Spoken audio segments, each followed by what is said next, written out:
السلام علیکم ورحمۃ اللہ وبرکاتہ۔ آپ کا استقبال ہے ہمارے چینل اردو کلاس میں۔ ہمیں امید ہے کہ آپ حضرات بخیر و عافیت ہوں گے اور اردو سیکھنے کے لیے ہر سبق کو اسٹیپ بائی اسٹیپ پڑھ رہے ہوں گے۔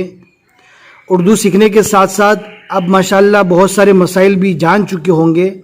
ہم نے اس سے پہلے نماز کے شرطوں کے متعلق پڑھا تھا، اور نماز کے شرطوں میں ہم نے ایک پڑھا تھا بدن کا پاک ہونا، کپڑے کا پاک ہونا، جگہ کا پاک ہونا۔ اب پاکی کیا چیز ہے وہ بھی ہم پڑھ چکے تھے۔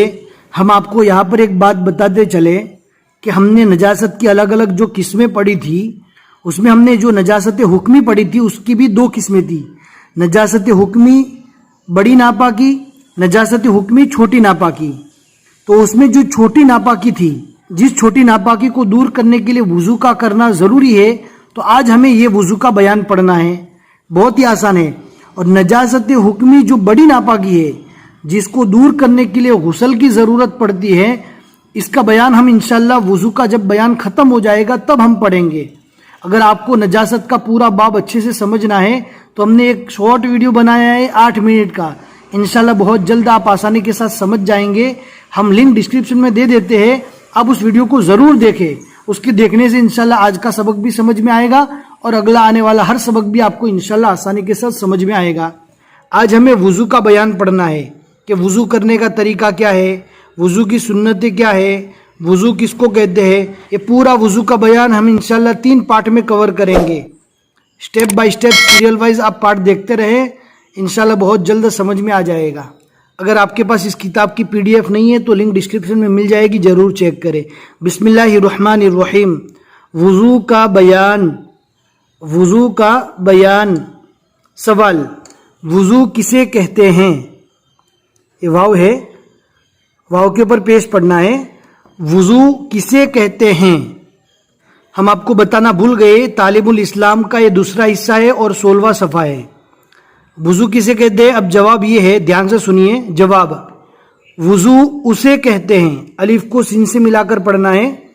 وضو اسے کہتے ہیں کہ آدمی جب نماز پڑھنے کا ارادہ کرے، آدمی جب نماز پڑھنے کا ارادہ کرے تو صاف برتن میں پاک پانی لے کر، برتن بھی صاف ہونا چاہیے، گندگی لگی ہوئی نہ ہو، اور پانی بھی پاک ہونا چاہیے، پاک پانی لے کر پہلے گٹو تک ہاتھ دھوئے۔ گٹو تک ہاتھ دھونے سے مراد آپ دیکھ سکتے ہیں، یہ ہاتھ ہے، یہ ہاتھ کا جو ہڈی والا حصہ رہتا ہے ادھر سائیڈ میں، اس کو کہتے ہیں گٹو تک ہاتھ دھونا، یہاں تک ہاتھ دھونا ہے۔ پھر 3 بار کلی کرے، منہ میں پانی ڈالے اور کلی کرے۔ مسواک کرے، اگر کسی کے پاس مسواک ہے تو مسواک ضرور کرے، یہ اللہ کے نبی صلی اللہ علیہ وسلم کی ایک خاص سنت ہے۔ پھر 3 بار ناک میں پانی ڈالے، ناک میں اچھے سے 3 بار پانی ڈالنا ہے اور ناک صاف کرے۔ پھر 3 بار منہ دھوئے، منہ کو 3 بار اچھے سے دھونا ہے۔ پھر کوہنیوں تک دونوں ہاتھ دھوئے۔ آپ کو معلوم ہوگا جس کو کوہنی بولتے ہیں، آپ دیکھ سکتے ہیں یہ ہاتھ جو شروع ہوتا ہے تو یہ جو موڑ آتا ہے، موڑ، اس کو کہتے ہیں کوہنی۔ پھر کوہنیوں تک دونوں ہاتھ دھوئے۔ پھر سر اور کانوں کا مسح کرے، سر کا بھی مسح کرنا ہے اور کانوں کا بھی مسح کرنا ہے۔ پورے سر کا مسح کریں گے تو یہ سنت ہوگا، اور اگر سر کے چوتھے حصے کا مسح کریں گے، یعنی تھوڑا سا سر کے چوتھے حصے کا مسح کریں گے تو یہ فرض ہوگا۔ اگر پورے سر کا مسح کریں گے تو سنت بھی ادا ہو جائے گا اور ساتھ میں فرض بھی ادا ہو جائے گا۔ پھر دونوں پاؤں ٹخنوں تک دھوئے، پھر دونوں پاؤں ٹخنوں تک دھوئے۔ وضو کرنے کا طریقہ تعلیم الاسلام کے پہلے حصے میں تم پڑھ چکے ہو۔ یہ تو آسان تھا۔ پھر اس کے بعد دوسرا سوال آگے ہے۔ سوال، وضو میں کیا یہ سب باتیں ضروری ہیں جو اوپر چیزیں بتائی گئی، ہاتھ دھونا، کلی کرنا، ناک میں پانی ڈالنا، مسواک کرنا، کیا یہ سب باتیں ضروری ہیں؟ جواب، وضو میں بعض باتیں ضروری ہیں جن کے چھوٹ جانے سے وضو نہیں ہوتا۔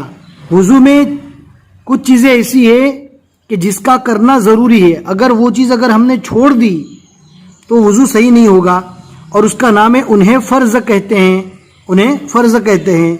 اور بعض باتیں ایسی ہیں جن کے چھوٹ جانے سے وضو ہو جاتا ہے۔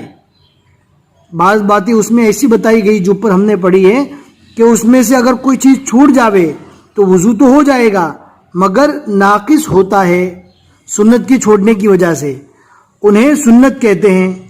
یعنی ہم نے سنت کے مطابق وضو نہیں کیا، چاہے فرض ادا کرنے سے وضو صحیح ہو گیا، لیکن سنت کو چھوڑنے کی وجہ سے وضو کا ثواب بھی کم مل جائے گا اور وضو ہمارا ناقص ہو جائے گا۔